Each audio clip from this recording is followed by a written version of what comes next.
روسیې طالبان په رسمیت پیژندلي. رسمیت او تعامل اوس دواړه د طالبانو ستر هدف دی او په دې تلاش کې یې بیلابیل هدفونه وهلي او ترلاسه کړي هم دي.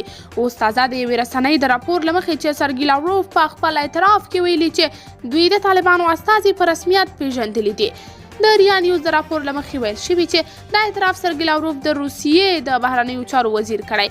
سرګي لاوروف ویلي د طالبانو ډیپلوماتان چې له فبروري میاشتې را په دې خوا په مسکو کې کار کوي د پلازمینې له باورلیک وروسته د رسمي استازو په حیث پیژندل شوي دي.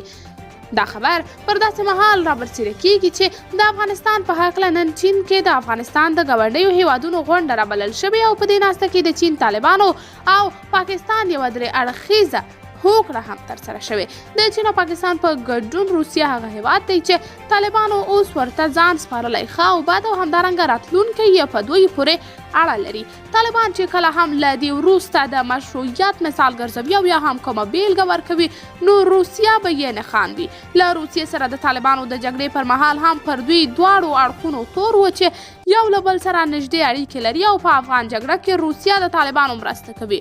خو هغه مهال روسیې د نړۍ دا تورونه رد کړي ول. که څه هم طالبان لا هم د نړۍ په ستر ازمون او تعامل کې قرار لري خو بیا هم تر اوسه یې دولت په رسمیت نه دی پیژندل شوی. طالبانو ته لوی زیان خپلو پریکړو ورساوه. هغوی چې کله په رسمي ډول اعلان وکړ چې له شپږم ټولګي پورته نجونې زده کړه نشي کولی نو سمدلاسه ورسره نړۍ اړیکې پرې کړې. قدرمنو لیدونکو تاسو د دې موضوع په هکله څه نظر لرئ؟ نظریات مو راسره په کمنټ کې شریک، ویډیو لایک او چینل هم در سره سبسکرایب کړئ.